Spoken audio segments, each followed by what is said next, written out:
Olá, pessoal, boa tarde. Estou eu aqui de volta, Miriam Aquino, sou editora do portal Telesíntese e agradeço muito a participação de vocês. Estão sendo 3 dias de debate do Inovatic muito intensos, formatos bem interessantes, como sempre eu aprendi muito. E a gente tem nesse mundo, nessa experiência virtual, nós estamos com uns stands lá de produção de produtos, lançamentos, depois vocês dão uma passadinha lá final, que é a última chance que vocês vão ter.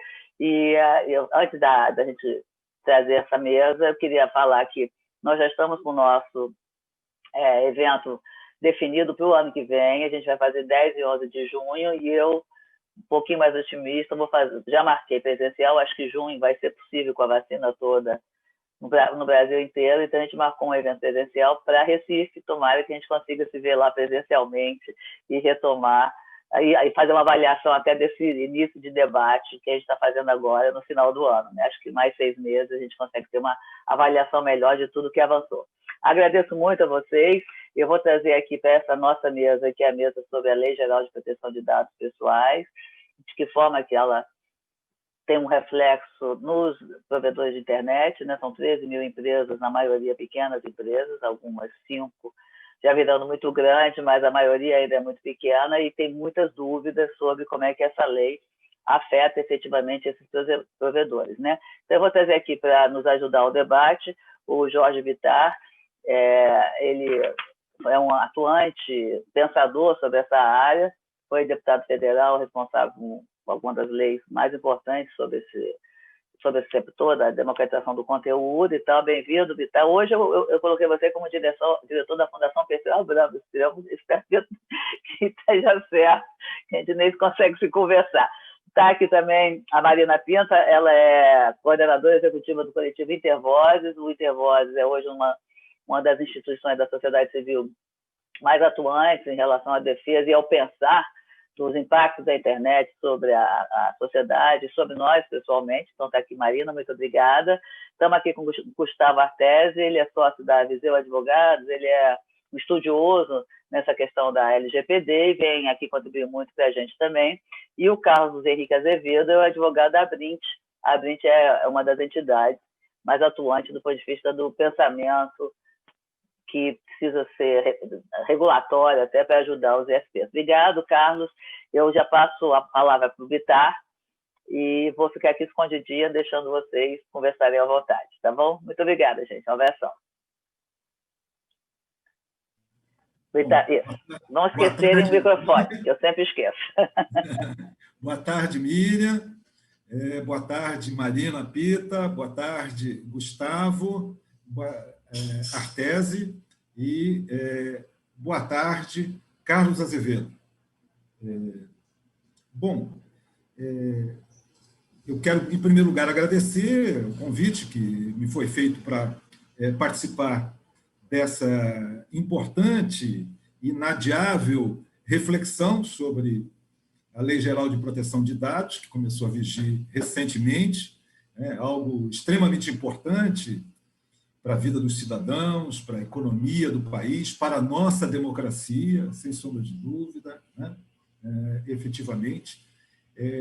Todos nós achamos que foi uma lei exaustivamente discutida, pelo menos no parlamento, com setores organizados da sociedade civil, sejam eles representantes dos meios empresariais, sejam eles representantes de vários segmentos de nossa população, estudiosos sobre o tema. Nos orientamos, sobretudo, com relação às orientações da União Europeia sobre o tema, né, efetivamente, ou seja, um marco regulatório que, de alguma maneira, estabelece uma relação com países que são profundamente democráticos e preocupados com esse tema.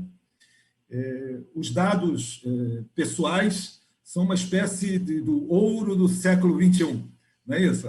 As empresas todas se movimentam para adquirir dados, minerar dados e, com isso, criar valor para as suas atividades, o que é legítimo de um lado, e do outro lado há sempre uma preocupação do que diz respeito ao uso indiscriminado de dados, à segurança das informações. A Miriam fez menção a isso, né? O fato o fato mais recente que diz respeito a informações sensíveis de cidadãos é esse vazamento de informações do Ministério da Saúde, aparentemente a partir de um protagonista de uma unidade de saúde privada de São Paulo, que acessou essas informações inadvertidamente ou não, não se sabe ao certo, mas o fato é que as pessoas estão expostas no que diz respeito às suas informações sobre saúde, comorbidades e coisas desse tipo, que são informações claramente protegidas pela LGPD. A LGPD trabalha o uso, a coleta, o armazenamento e o compartilhamento de dados, né? E o principal objetivo é garantir mais segurança, como eu dizia, mais privacidade e transparência também no uso das informações. Então, os organizadores aqui do evento sugerem que, numa primeira intervenção de cada um de vocês que participam dessa mesa redonda, alguns temas sejam abordados. Não é algo imperativo, obrigatório, mas apenas uma referência. As pessoas, todos aqui participantes dessa mesa redonda, têm absoluta liberdade para falar aquilo que julgarem mais importante do seu ponto de vista, né? Os temas que estão aqui, provocativos, que estão colocados são o que está autorregulamentado pela LGPD e que produz impacto nas operadoras regionais de banda larga. Uma pergunta: o que está autorregulamentado, né, no que diz respeito às operadoras regionais? Quais as questões, segundo ponto, quais as questões imediatas que precisam ser regulamentadas pela Autoridade Nacional de Proteção de Dados? Terceiro ponto, vocês entendem que as empresas enquadradas no Simples estão automaticamente excluídas das regras da lei? Ou isso precisará ser regulamentado? Os provedores... o provedor poderá ser responsabilizado caso prestador de serviço use a sua rede, por exemplo, um OTT, né, e descumpra as regras previstas de proteção de dados pessoais. São algumas indagações provocativas para suscitar o nosso debate. Como não houve uma definição prévia, eu vou seguir aqui a ordem alfabética. Então, eu vou passar a palavra inicialmente para o Carlos Henrique. A ideia é algo em torno de 5 minutos iniciais de cada um, para que a gente depois possa fazer uma conversa a mais dinâmica e a profícua possível. Então, com a palavra, o nosso Carlos Azevedo. Boa tarde, Jorge. Boa tarde, Miriam. Boa tarde, colegas de debate, pessoal em casa assistindo. É uma satisfação enorme participar desse evento. Eu sou advogado da Associação Brasileira dos Provedores de Internet e Telecomunicações, a ABRINT, e realmente a questão da LGPD é uma questão que veio e atinge bastante os provedores regionais. Não é uma, 2 ou 3 vezes que os provedores procuram a ABRINT e outras associações buscando orientação para se adequarem à lei. E, de fato, os provedores regionais, eles reúnem essas duas condições que torna essa adequação ainda mais difícil, né? Existe uma limitação nos recursos para investir nessa adequação e, muitas vezes, por outro lado, também, enquanto provedores de serviço de internet, lidando diretamente com o consumidor, os provedores regionais recebem muitos dados pessoais dos titulares, né?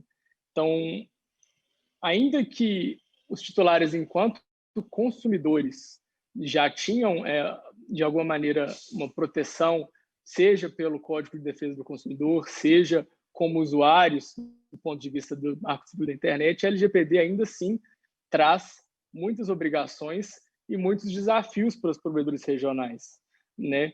Apenas para colocar um exemplo, a questão do término de idade.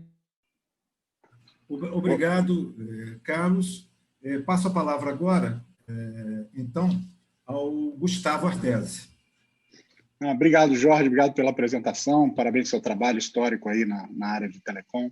Eu já acompanho há muito tempo. Comecei em regulatório em telecom em 1996, na época da banda B, e já acompanhava o seu trabalho.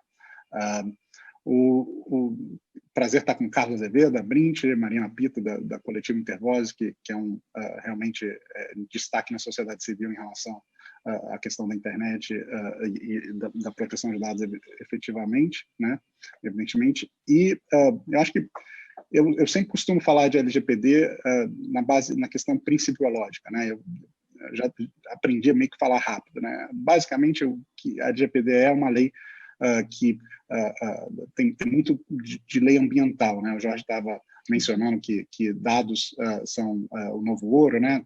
Tem até uma frase, dados são o novo petróleo, mas tem uma vírgula agora em relação a essa frase, que é, mas fique atento porque petróleo é um ativo tóxico, né? Então, a gente, na hora de tratar dados pessoais, agora a gente tem uma lei ambiental. Basicamente, a sociedade percebeu que a produtividade está trazida pela tecnologia da informação, e a sociedade começou a perceber isso na década de 60, com os mainframes, né? Essa produtividade absurda agora, né? Quer dizer, estou falando dos mainframes da década de 60, e esse cara aqui, ele supera qualquer um desses mainframes na nossa mão, né? E perto do nosso coração também, portanto, ele é bem íntimo, né? A gente se sente nu quando sai sem celular de casa. Então, o que acontece é as organizações agora e o governo, quer dizer, toda entidade que trata dados, né, ou quase toda pessoa, de certa forma, que trata dados, ela vai ter que botar um filtro na fabriquinha dela de dados, que pode gerar rejeitos, vamos colocar dessa forma, que são ameaças a direitos fundamentais da pessoa humana, né? O reflexo desse rejeito podem levar a situações bastante desagradáveis, ruins para as pessoas, para cada um de nós. Basicamente foi isso. A sociedade internalizou uma externalidade negativa que existia no mundo, né? E fez isso. E a questão é que, como tudo acontece muito rápido, né? Apesar de a gente já ter leis de proteção de dados na Europa desde a década de 70, a verdade é que esse assunto acelerou-se a partir de 2016, com o GDPR. Né? Já tinha a diretiva de 95, que é muito parecida com o GDPR, mas a expressão que eu gosto de usar, o que eu vi lá fora e que eu gosto, é que a diretiva de 95 era uma espingarda que atirava ervilhas, né? No sentido de que ela não tinha uma multa muito alta, então você já tinha uma cultura de privacidade na Europa, mas ela não é uma cultura efetiva. Tanto é que a corrida do GDPR lá é muito parecida com a corrida da LGPD aqui. E a diferença é que lá ele já tinha uma cultura e aqui a gente não tem uma cultura, né? E isso traz um ônus muito grande para as organizações, né?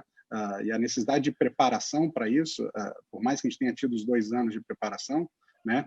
Ela, até mesmo esses 2 anos, que é a maior vacatio legis que já tem de qualquer lei, a gente tem que analisar isso com um grão de sal, como se diz, né? Na medida em que a geração de cultura ela é muito difícil. Então, o que eu tenho, meu primeiro recado para dar para vocês é: vocês vão ter que lidar com esse tema, não tem como não se afastar desse tema, é um tema que veio para ficar, né? Eu costumo dizer que a adequação em proteção de dados está adequado ao LGPD, todos terão que estar, né? Até do ponto de vista da relação com o seu cliente, a relação de confiança que vai estabelecer com o titular dos dados, né? E com a própria Autoridade Nacional de Proteção de Dados, é um triângulo, né, de confiança, né, entre a organização, a autoridade e o titular. Ela eu costumo dizer que ela é uma maratona sem linha de chegada e sem medalha, né? Então é uma preparação constante que vai ter que ser feita, e acho que aqui no painel a gente vai tentar ajudar a entender, vocês entenderem um pouco melhor que corrida é essa, que maratona é essa. Obrigado, Jorge. Eu que agradeço, Gustavo. Passo a palavra agora para a nossa Marina Pita. Boa tarde a todos. Para mim, para o Intervozes, é uma honra estar aqui com pessoas que admiramos muito, né? A gente tem buscado cada vez mais o diálogo com os pequenos provedores, porque a gente entende que os pequenos provedores fazem um trabalho bastante importante, né? Para a conexão do Brasil. E também queria aqui reforçar a importância da mídia especializada, né, que inclusive tem dado espaço para a ação da sociedade civil. Então, só dizer um olá para todos antes de começar. acho que a gente tem um desafio bastante grande no setor de telecomunicações, inclusive eu, como representante do Intervoz no Comitê de Defesa dos Usuários de Serviços de Telecomunicações da Anatel, venho pautando, né, a necessidade de a gente falar sobre gerenciamento de acesso. Por quê? Né, os conselhos de usuário da Anatel, por exemplo, me trouxeram o feedback seguinte, que as prestadoras, né, grandes ou pequenas, elas mandaram um e-mail informando que já se adequaram à LGPD. A questão é, além de uma política de privacidade que prevê se o consentimento foi obtido, se precisa ou não de consentimento, uma vez que há contrato e todas essas questões, se toda a empresa está ciente das obrigações e, mais do que isso, de sistemas que permitam fazer o gerenciamento de acesso de forma adequada. E aí também falando de segurança da informação. Quando a gente vai observar, por exemplo, algumas denúncias envolvendo uso inadequado de dados pessoais por prestadores de serviço para empresas de telecomunicações, o que a gente vê é que a empresa de telecomunicação não necessariamente estava ciente do que aquele prestador de serviço ia fazer. Então, por exemplo, assediar uma cliente da empresa de telecomunicações, né? Isso aconteceu com a empresa NET, e outras ocorrências nesse sentido.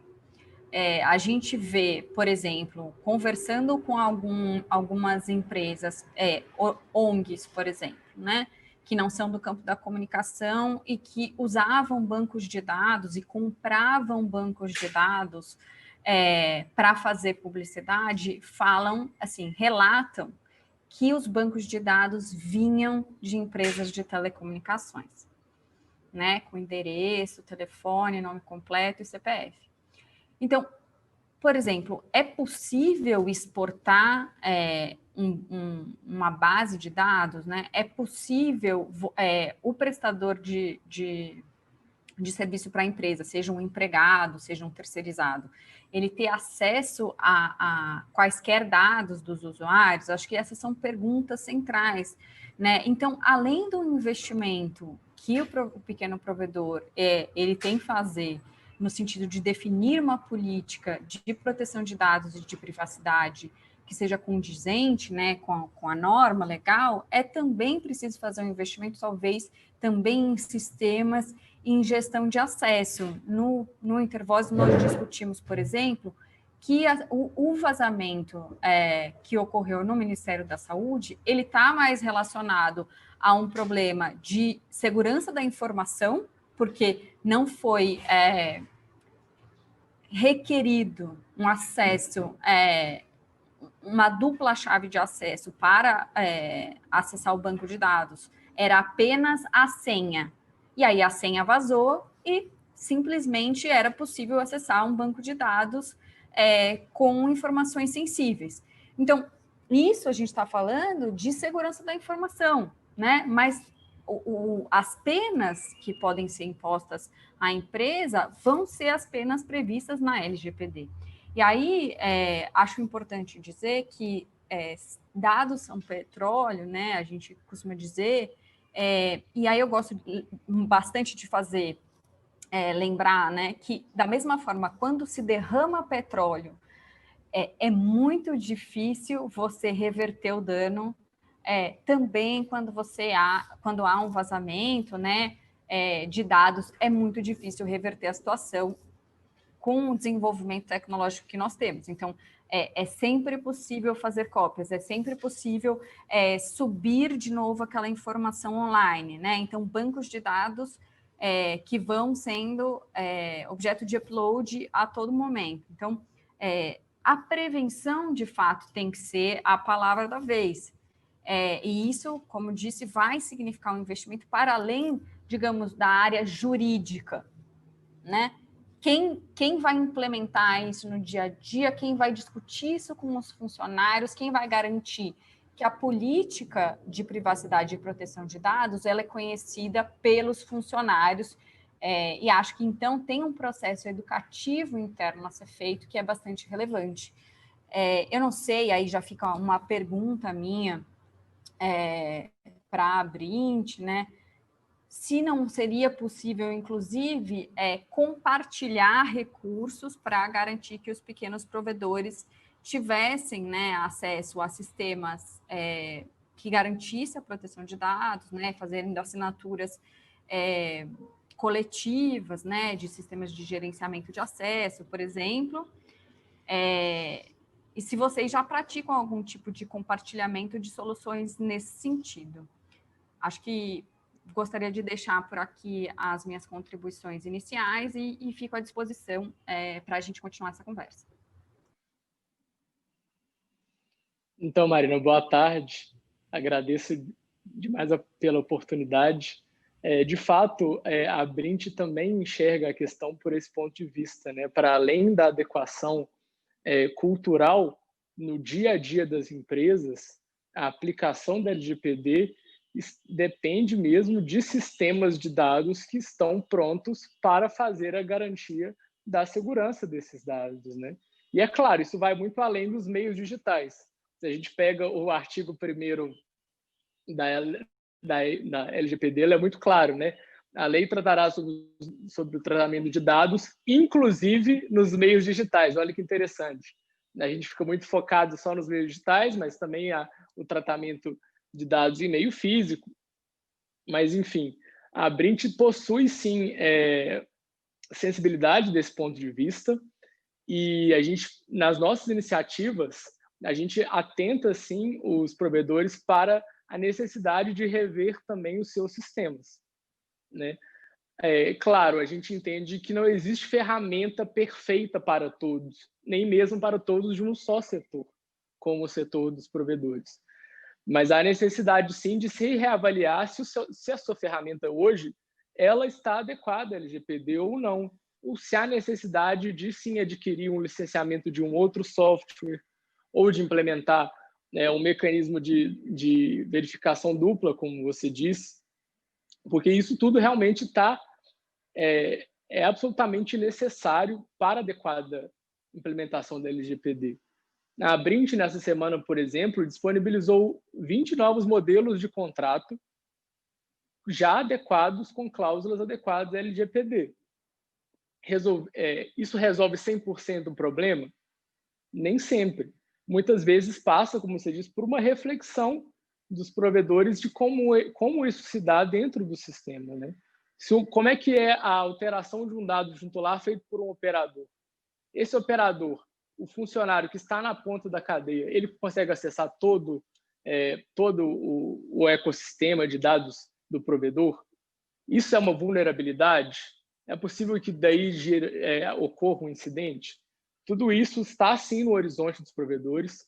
Isso realmente está no foco de toda a discussão de como que o sistema tem que também ser adequado a essas questões, até mesmo para a própria segurança do provedor, para ele identificar quando o incidente é feito por um operador, que pode ser não só uma pessoa física, um colaborador, mas como um ATT, como o Jorge falou, ou se houve má prestação de orientação por parte dos ISPs quando eles estão na figura de controlador, né? Então, é uma questão que passa também do ponto de vista cultural, né? Uma cultura de ter esse cuidado, passa pela reorientação do sistema dos provedores, e pode, sim, ser o caso de necessitar a contratação, a aplicação de uma ferramenta extra para garantir essa adequação, e passa também pelos colaboradores, para eles entenderem a importância de se fazerem os tratamentos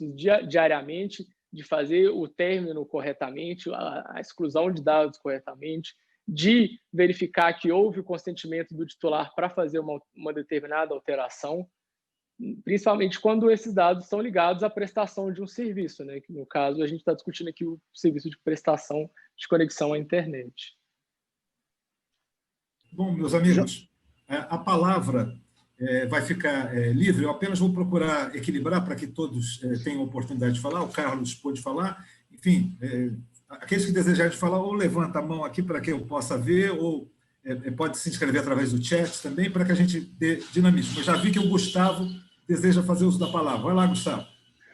Só complementar o que o Carlos e Marina falaram, quer dizer, de proteção de dados, basicamente o que a lei fez, ela estabeleceu uma série de controles para a gestão de um risco efetivo da sociedade da informação, ela estabeleceu uma série de controles, né? E esses controles, eles são enfrentados ou implementados por a gente diz que é um quadrante, um tripé com um quarto elemento, que é o seguinte, né? Você tem, e o Carlos e a Marina já falaram, né? Você tem a questão jurídica contratual, o Carlos mencionou os contratos que foram um padrão, que foram entregados aí pela Brint, que é uma boa iniciativa. Marina falou de tecnologia, na medida que ele falou de segurança. Você tem os processos também internos, e você tem a parte cultural, né? Então, a segurança, quer dizer, e aí tem outra coisa, né? Privacidade não se confunde-se com segurança, mas não há privacidade sem segurança, né? Então, de fato, sistemas seguros são essenciais. Evidentemente, o que saiu nos jornais ontem, o que aconteceu com Einstein, no Einstein Ministério da Saúde, é uma demonstração do que a Marina disse, né? Em termos de governança de senhas e acesso, né? Mas isso é um elemento de falha de segurança, né? Há outros elementos possíveis de falha de segurança, né? O que a gente não pode esquecer também, e o Carlos também mencionou isso, né? A segurança nunca vai ser infalível, né? Uma adequação LGPD jamais será infalível. O que a gente tem que ver é se há negligência, se há, de fato, inobservância, né? O mundo ainda não resolveu e não resolverá esse problema 100%. Né? Não tem como resolver a questão de um vazamento de dados, né? Ou de um uso inadequado em 100%. É um risco inerente à sociedade da informação. É evidentemente que todos têm que fazer o melhor para que isso não aconteça da mesma forma que na legislação ambiental isso tem que ser feito. Evidentemente, no Brasil, a gente teve exemplos ruins nessa área, né? Com a questão de Mariana e os outros vazamentos aí com Vale e Samarco, né? Mas é bem parecido nesse sentido. E há outro ponto que é muito importante a própria sociedade, em nível mundial, está no movimento maior de um novo capitalismo, um capitalismo que leve em conta essas questões, né? Então, tem um movimento, inclusive, de mercado de capitais que tem um novo índice ESG de responsabilidade social. E privacidade entra nesse índice, né? O que eu tenho a dizer para vocês, acho que agora indo para as perguntas e rapidamente, não há regulamentação ainda sobre a questão de pequenas e médias empresas, então a pergunta que isso foi feita em relação simples, há uma previsão, sim, de que a ANPD regulamente isso de forma a indicar quais são, talvez vai fazer uma indicação de quais setores são mais arriscados ou não. Então, por exemplo, se você tiver uma pequena empresa, mas que lide com dados de saúde, pode ser que ela tenha que seguir. Se tiver uma pequena empresa que use muito pouco dado, pode ser que ela esteja excusada, né? A outra questão que foi falada, então essa questão do simples, eu acho que não é automática, depende da regulamentação. A outra pergunta foi no sentido de responsabilização a partir do uso de dados de uma rede por outra, etc. A lei é uma lei viral, ela foi feita no sentido de que a cadeia responda pelas situações. Então, por isso que tem a questão dos contratos, né? Na adequação a gente fala de gestão de terceiros, né? Porque como é uma cadeia, você tem que estar responsável, você é responsável pelo que os seus, quem troca dados com vocês fez, né? Então, isso também é uma questão que tem que ser vista, né? Então, não basta só o contrato. Então, vamos falar, você pode até chegar num nível que você vai auditar quem está controlando dados com vocês ou está compartilhando dados com vocês. Então, já respondi duas, faltam duas, e lógico, meus colegas podem aí complementar as minhas primeiras observações. Aí. Marina, quer fazer uso da palavra? Quero sim. Obrigada, Vitar. Eu queria falar, então, sobre, acho que foi o Carlos que trouxe, né, que é o uso abusivo de informações. E eu acho que tem esse dado de geolocalização e que ainda é bastante nebuloso, né, o que pode ou não ser feito. Acho que vale lembrar que houve uma movimentação da Telefônica para lançar um serviço, né, de anúncio a partir de geolocalização. Na época, já não lembro mais em qual governo estávamos, mas o Ministério da Justiça questionou, a Telefônica deu um passo para trás, e parece que mais recentemente voltou, enfim, com esse projeto, né? Então, acho que é, claro, um ponto relevante. E aí, vale fazer a reflexão que foi feita para definir no Marco Civil da Internet que o provedor de conexão, ele não deve guardar os dados de navegação, diferentemente do provedor de aplicação de aplicação na internet, que ele guarda informações sobre a navegação, ainda que eu tenda a achar que guarda de forma abusiva, porque guarda toda a navegação do browser e não apenas, né, dentro da sua aplicação. Mas voltando a um provedor de conexão, por que no Marco Civil se chegou a essa fórmula, né? Se chegou porque é muito mais difícil você mudar de um provedor de serviço para outro se você não está, digamos, satisfeito com a política de privacidade, né? Então, você tem um número menor de prestadores de serviço, quando a gente olha para o Brasil como um todo, de ISPs, né? Por exemplo, eu aqui em Brasília não tenho opção, né? E olha que eu falo, eu moro no plano piloto, e onde eu estou existe um provedor, né? E agora parece que vai chegar um outro. Então, é preciso observar também a especificidade do provedor de conexão e o que já foi definido no Marco Civil da Internet para pensar o que é razoável em termos de coleta de dados e de autorização para marketing, né? Inclusive, o que o próprio consumidor acha que é razoável, né? E quais são as opções de opt-in e opt-out, né? Acho que a indústria tem trabalhado numa perspectiva de opt-in padrão, né? E que eu acho bastante complexa. A gente precisaria, em primeiro lugar, considerar uma política, né, de que a pessoa se coloca, então, dentro de um outro modelo de coleta de dados, que isso não vem por padrão, e mais do que isso, né, que isso não impeça o usufruto de nenhum serviço, né, assim, os dados coletados têm que ser aqueles essenciais para a prestação do serviço, e que isso não seja imposto de nenhuma forma por meio da negação de acesso a determinado serviço. Então, acho que essas são questões relevantes. Você vê um avanço grande em termos de coleta de cookies em outros países. Por exemplo, se você quer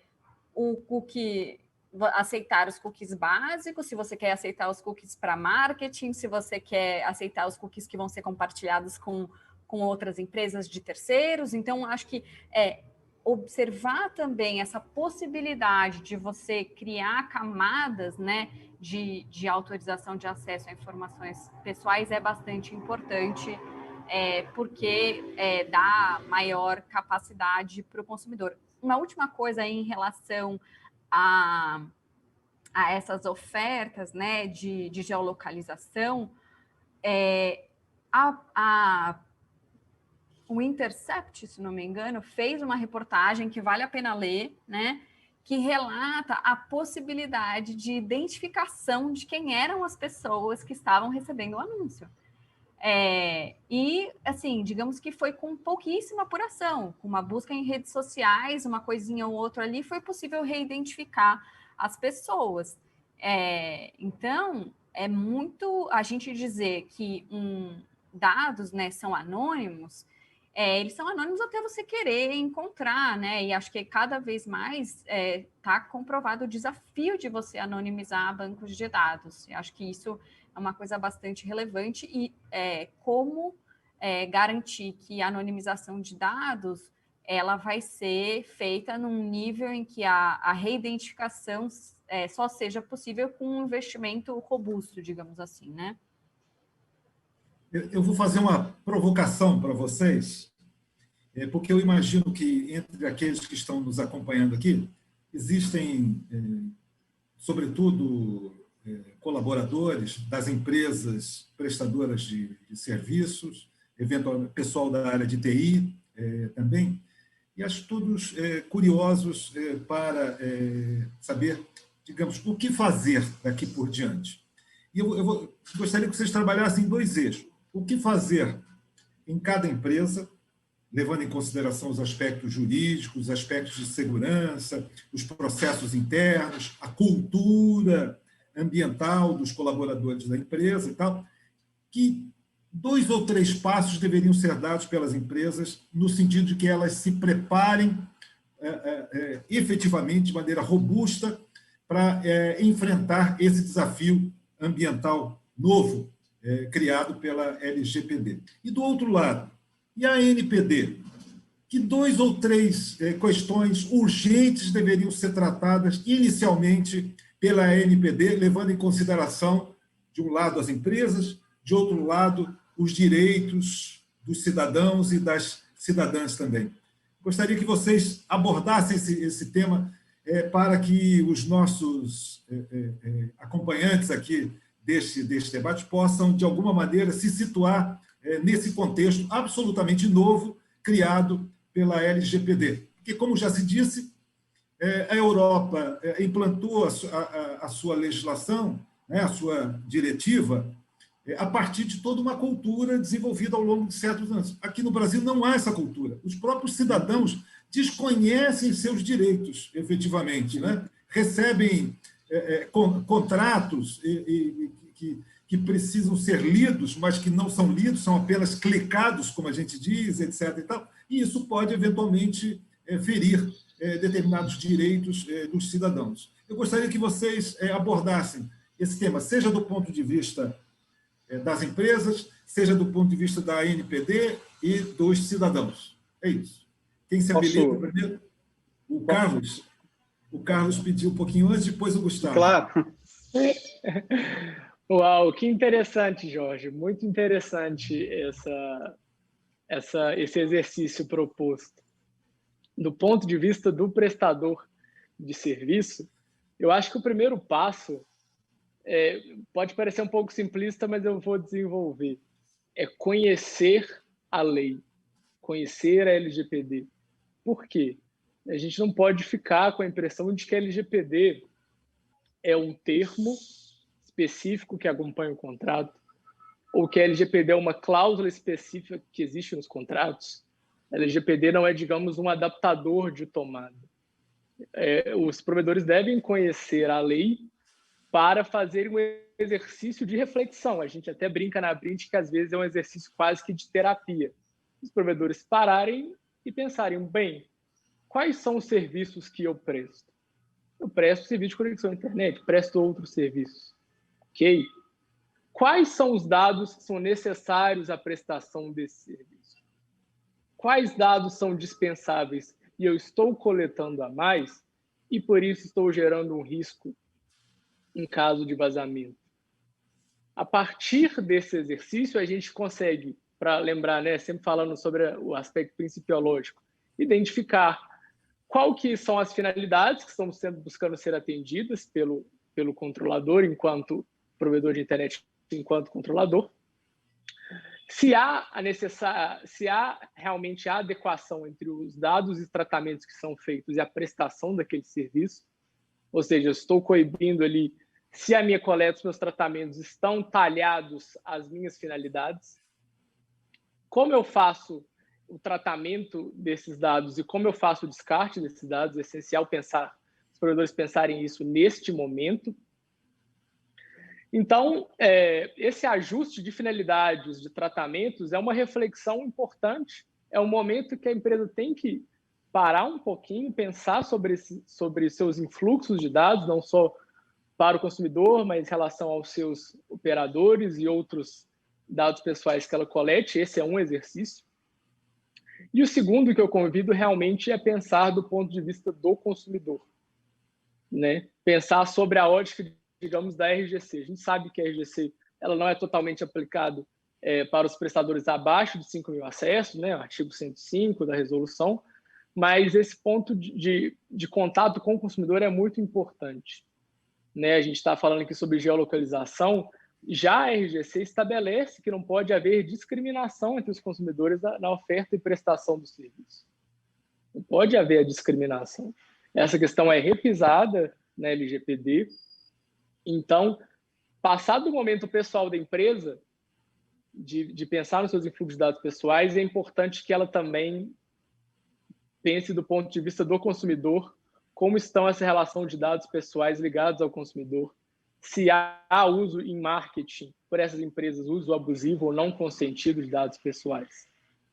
Esses são os dois pontos. Do lado da NPD, inclusive entrando na questão que o Gustavo mencionou, um dos grandes desafios e urgentes da autoridade nacional é estabelecer os regulamentos voltados para as pequenas empresas e para os microempresários.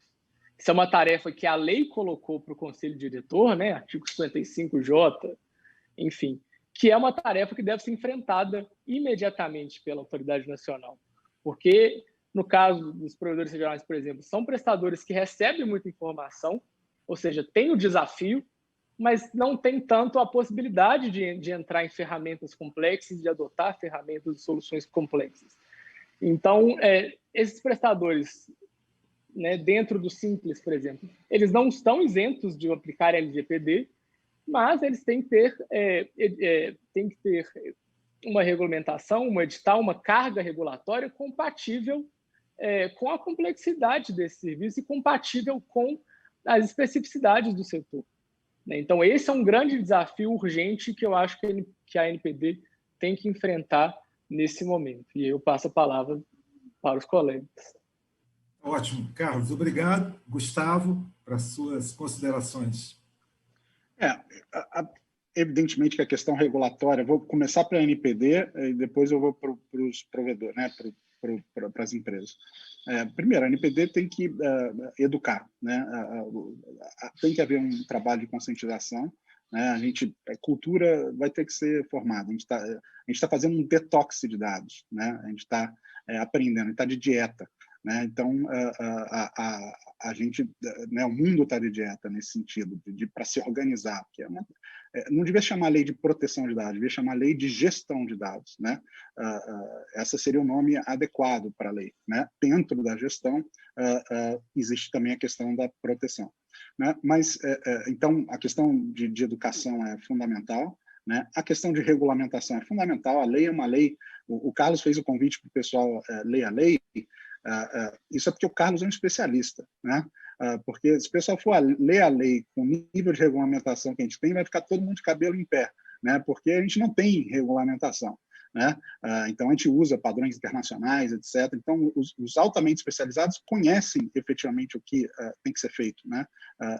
Quem só lê a lei fica meio perdido, porque é tudo muito conceito aberto, né? Então, a regulamentação é fundamental, e essa questão da PMS, evidentemente, também o é, né? E a terceira questão que a NPD tem que fazer é conversar com todos os setores da sociedade, na medida para entender quais são as especificidades desses setores, né? Então, isso é uma possibilidade. Se a NPD não fizer isso, aí há um espaço, o artigo 50 da LGPD estabelece isso, desses setores fazerem melhores práticas e autorregulamentação, né? E aí eu acho que a Brint, em relação aos provedores, tem um espaço, e já está fazendo isso, e eu quero parabenizar o Carlos pela iniciativa e a Brint pela iniciativa, estabelecendo modelos de contrato, etc.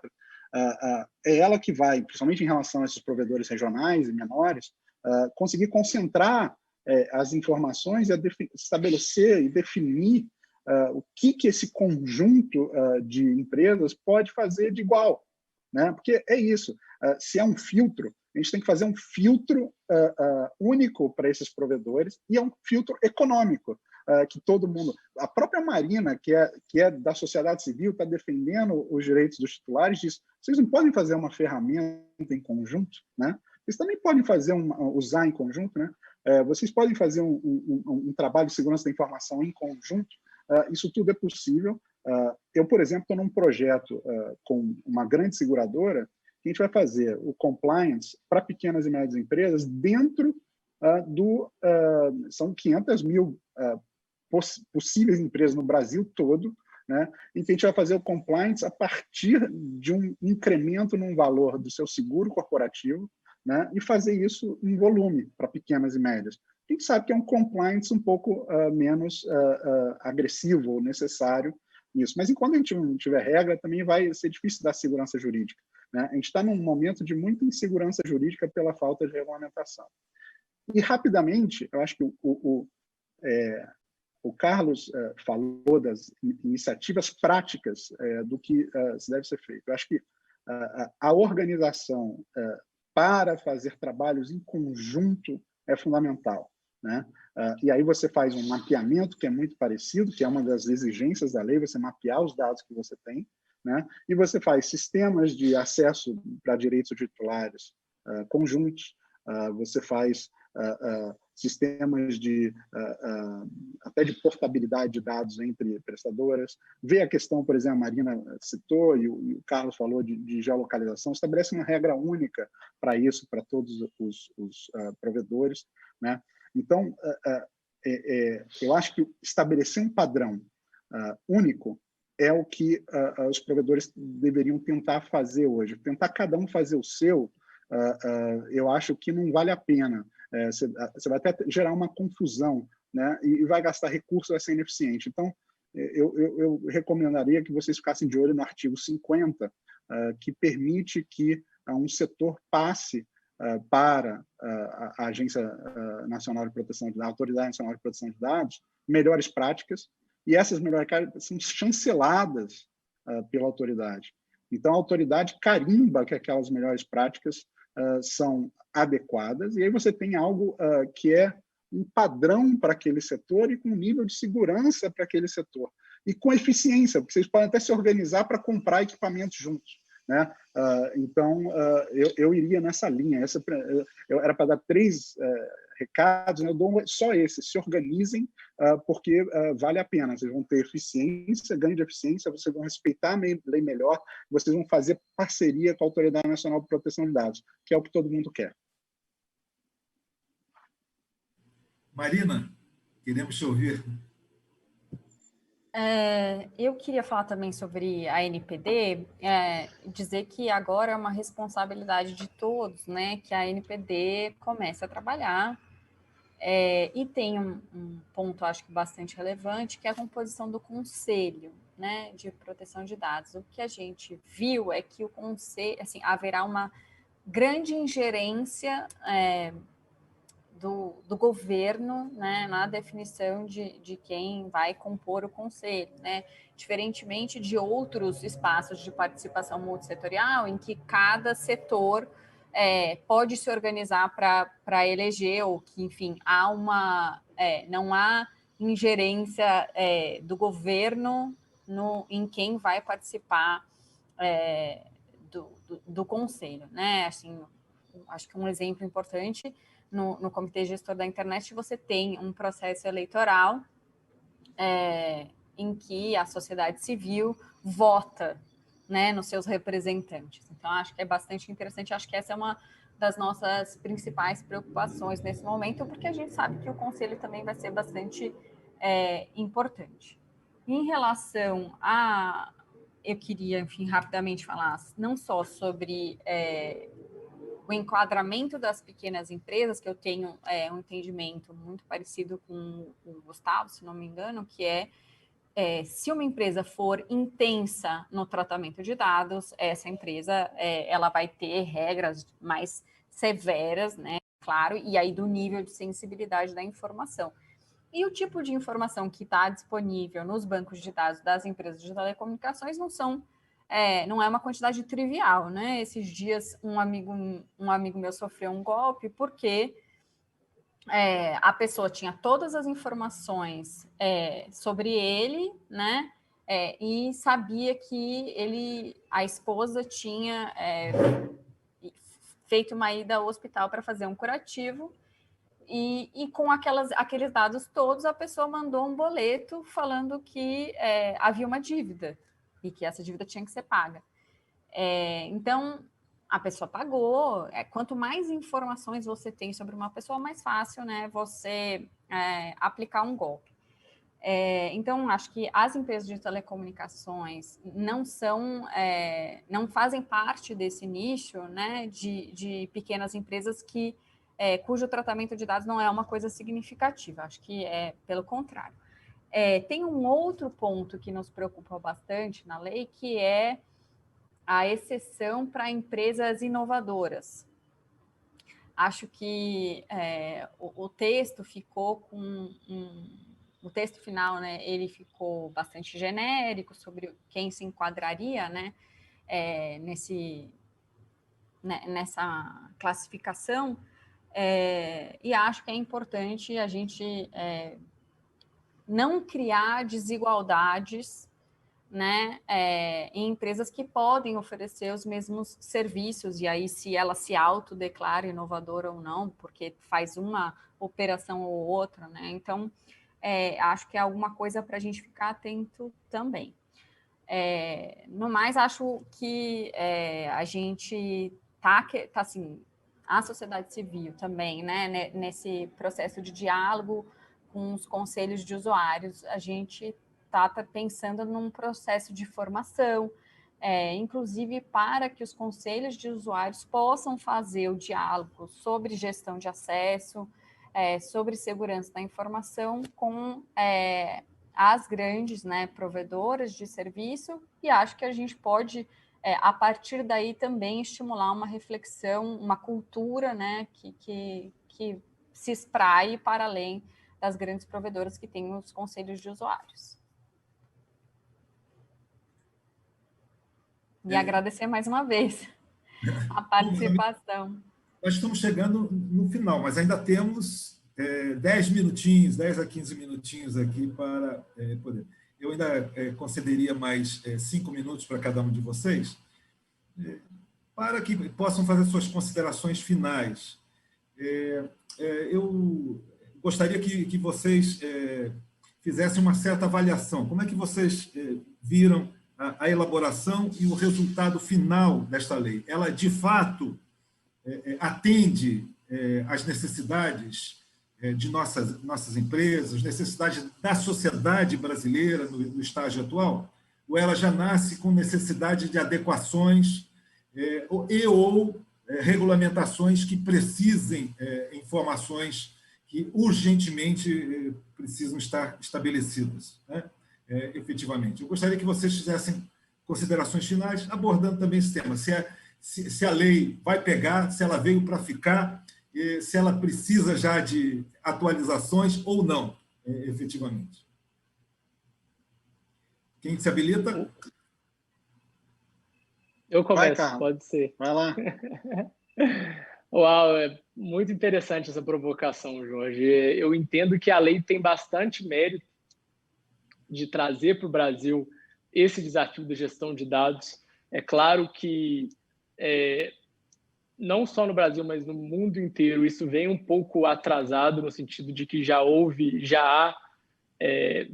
se lambuzou do uso de dados, já há muito presente o uso não consentido de dados. Existe um atraso mundial, digamos, numa regulamentação pesada e forte nesse sentido.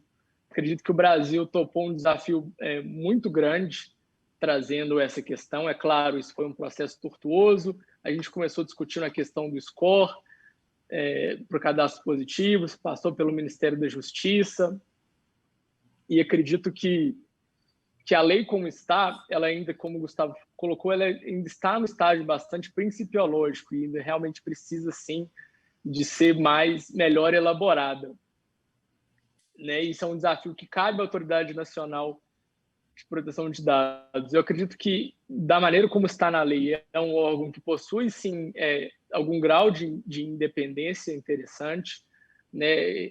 Fonte de recurso próprio, mandados diferentes para os diretores, pouca possibilidade de ingerência da presidência nos órgãos, né? Existe a questão do afastamento, mas ainda assim não é tão subordinado assim ao governo federal. É claro, poderia sim o Conselho Nacional, o Conselho Diretor ter uma participação maior, né, da sociedade civil, de fato. sem querer entrar, claro, no mérito da escolha dos diretores em si, mas o órgão, assim, existe um espaço bastante interessante para a participação da sociedade, e nos espaços, como o Gustavo falou, existem oportunidades, não só na questão das boas práticas, e cabe sim aos setores organizados colocarem as suas individualidades para delimitarem essas práticas. A própria lei prevê a possibilidade da autoridade celebrarem ajustamentos de conduta, né, para usar a figura do ambiental TACs, né, para chancelar determinadas práticas, para reconsiderar, pedir ajustamentos diante de casos concretos, ou seja, permitir que não fique só na sanção, né, não fique só na imposição da multa no guarda de trânsito. A sociedade civil, as empresas sentem à mesa e discutem as práticas, discutem o que pode ser ajustado para melhorar. Isso já é um grau de diálogo bastante interessante, né? Mas, claro, ainda falta muita regulamentação, ainda falta isso chegar na ponta do lápis para as empresas, né? Claro que não existe um checklist perfeito, mas ainda assim são necessários alguns ajustes para que as empresas saibam exatamente o que pode ser feito e o que deve ser feito para adequar os tratamentos de dados pessoais, mas também a gente tem que reconhecer algumas das vantagens e de alguns dos aspectos positivos da lei. Eu acho que o Brasil topou um desafio muito grande de colocar-se no standard de proteção de dados a nível europeu, a nível global, ocidental, e eu tenho bastante fé de que, com a participação da sociedade civil, a autoridade nacional vai sim pegar, e a lei vai pegar, e a gente vai criar uma cultura de proteção de dados muito interessante, né? No século XVIII, a gente ensinava os nossos jovens a cuidar do dinheiro. No século XX, a gente ensinou os jovens sobre a responsabilidade de cuidar, de dirigir um veículo automotor, e agora, no século XXI, a gente vai ensinar a nossa geração também a serem bons titulares de dados, a cuidarem dos próprios dados pessoais. Enfim, é com bastante fé que a Abrit vê essa questão. Obrigado. Muito obrigado, Carlos, por suas palavras. Gustavo? Legal, Carlos. Tem até um projeto muito bacana que é a Juventude Privada, que está procurando fazer essa parte aí de como não tem nas escolas, etc. Eles estão procurando fazer isso com as crianças e com os adolescentes. Eu acho um trabalho bem bacana. A gente está ajudando eles também. Isso é muito importante também, a parte de educação, né? Não vamos mexer na lei, né? Eu vou fazer uma provocação aqui. A LGPD, de certa forma, é melhor que o GDPR. Eu vou dizer por quê, né? Ela é menor que o GDPR, né? O GDPR tem 150 recitals, mais não sei quantos artigos, né? É um livrão, assim. Quando saiu a LGPD, eu escrevi lá para fora o pessoal da IAPP, eu falei que o GDPR era uma sinfonia, né? Alemã ou europeia, com várias notas, né? Uma sinfonia, e a LGPD era a bossa nova, poucas notas, né? Mas tão sofisticado quanto, né? Então, acho que leis de tecnologia são abertas exatamente para não envelhecerem, né? Quando você faz uma lei de tecnologia, o que toca em tecnologia fechada, né?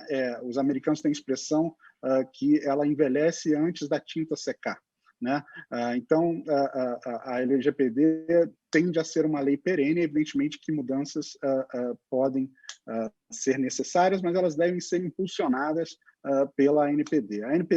E outra provocação que eu sempre faço, a ANPD é mais importante que a lei, né? Aqueles 5 pessoas que vão estar lá sentadas que têm a missão de levar a proteção de dados para um bom caminho no Brasil.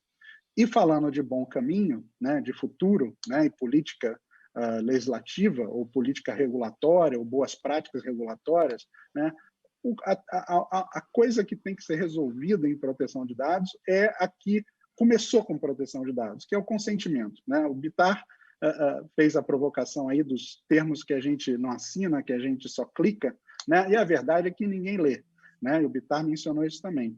E achar que o titular de dados tem essa responsabilidade ir contra o titular de dados, né? Essa responsabilidade é da organização.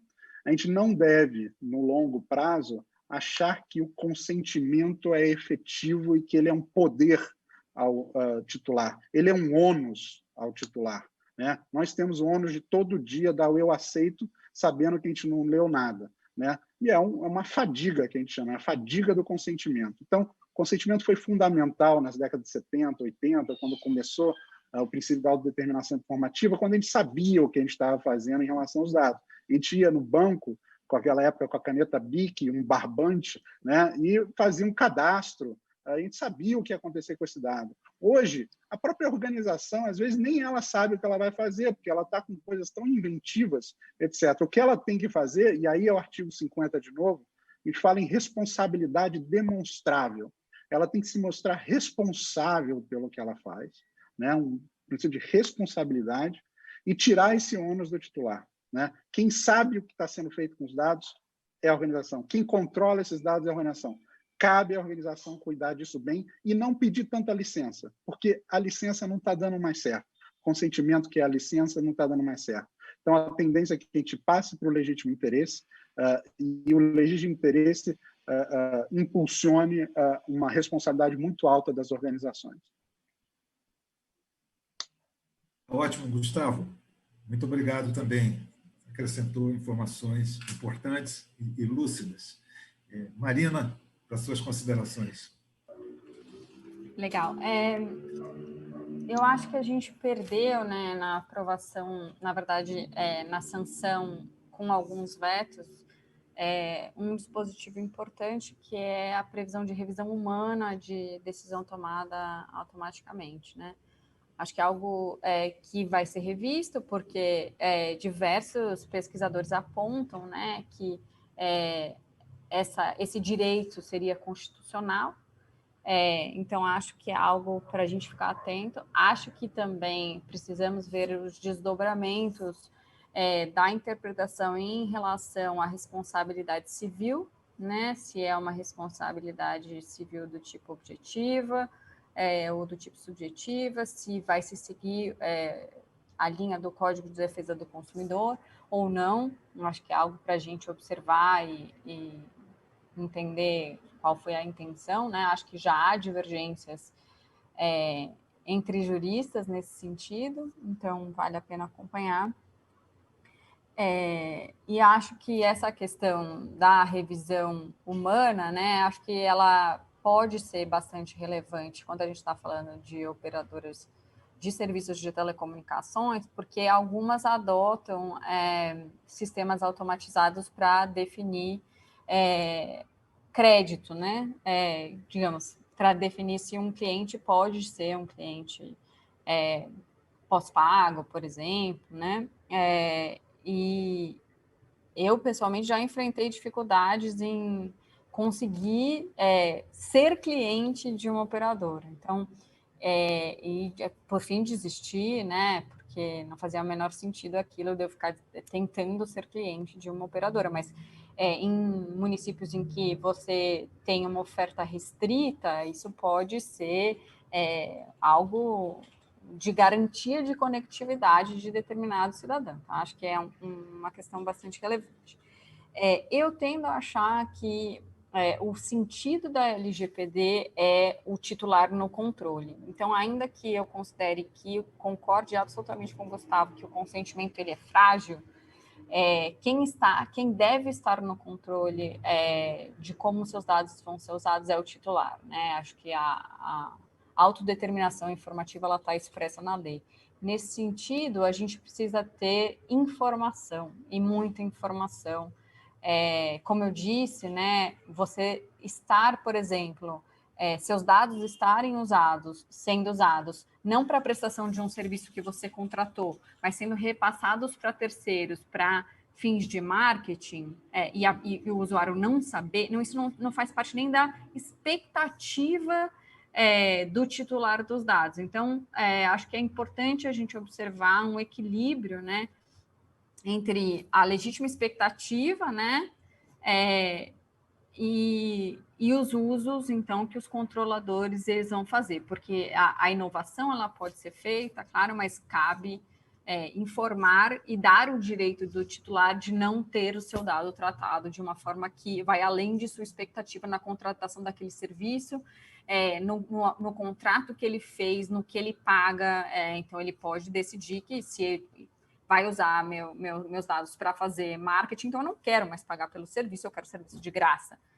Acho que são coisas que a gente vai ter que observar daqui para frente. E, enfim, mais uma vez, realmente agradecer, porque, como eu disse, o Intervozes tem se esforçado para fazer um diálogo com os pequenos provedores, porque a gente entende que tem um papel bastante relevante para a ampliação da conectividade no Brasil, né? Entender as especificidades desse setor, mas, ao mesmo tempo, né, a observância da proteção do consumidor e dos direitos humanos. Então, acho que a gente, conversando aqui, a gente consegue, inclusive, buscar esses pontos de convergência e dialogar sobre entendimentos em relação à lei. E tá, entrei aqui. Quero que você se despeça. Eu também agradeço muito, mas o nosso horáriozinho já está estourando mesmo. Bom, chegou a dona do tempo. A gatekeeper aqui, né? Só fico controlando a entrada. Estamos concluindo.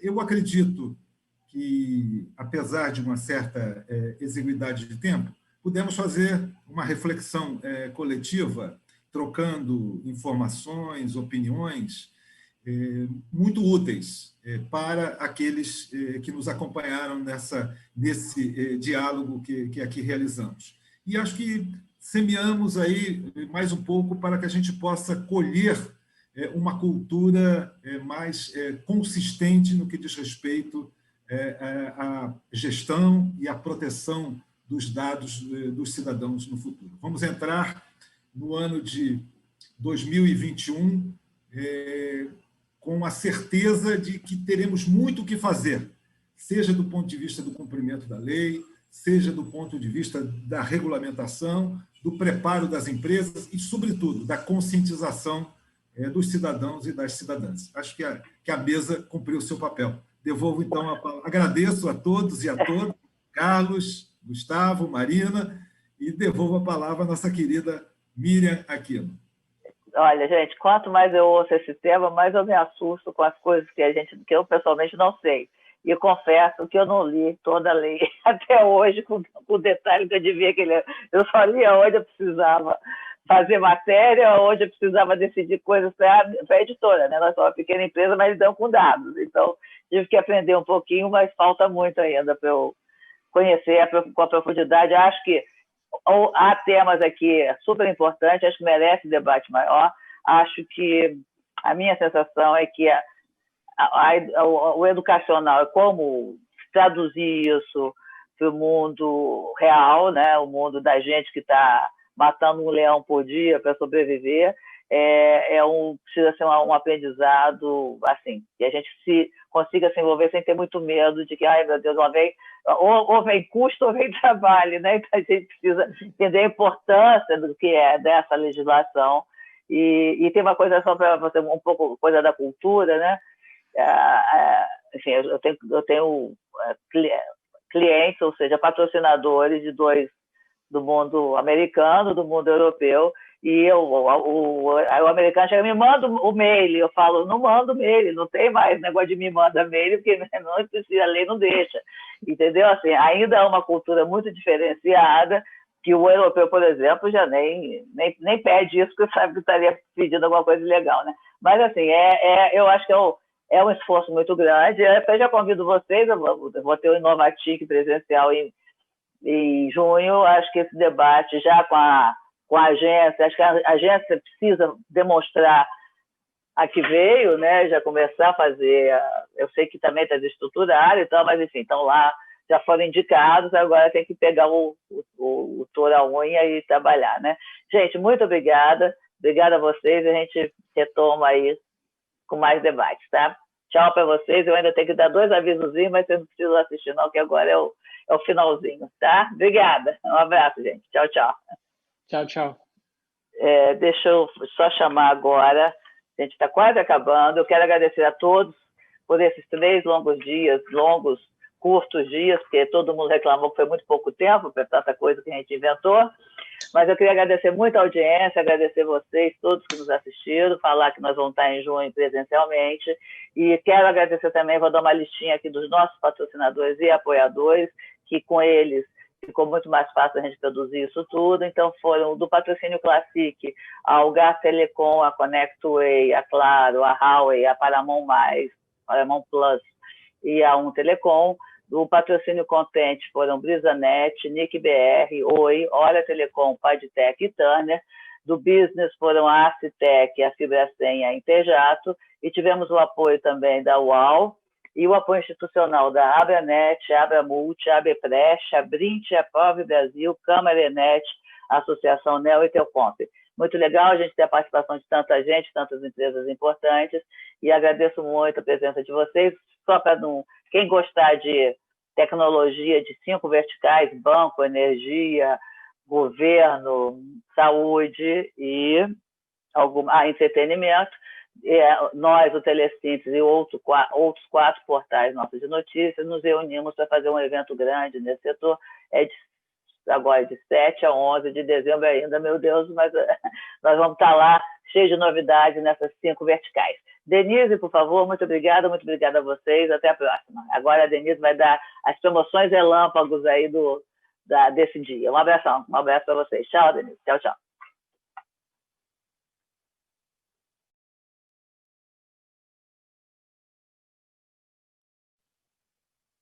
Precisa ligar o microfone, Dê. Seu microfone está apagado. Obrigada, Miriam. Obrigada, viu? Eu gostaria de agradecer a presença de todos vocês durante esses 3 dias de evento. E não deixe de marcar em sua agenda a Inovatic 2021. Será nos dias 10 e 11 de junho, em Recife. Aguardamos todos vocês lá. E, novamente, vamos aproveitar para fazer a última visita aos estandes. Algar Telecom, Padtem, Paramount+, Telecom, Arzitec, Fibracem, Nick.br e Agência UAU. Muito obrigada a todos e um bom descanso.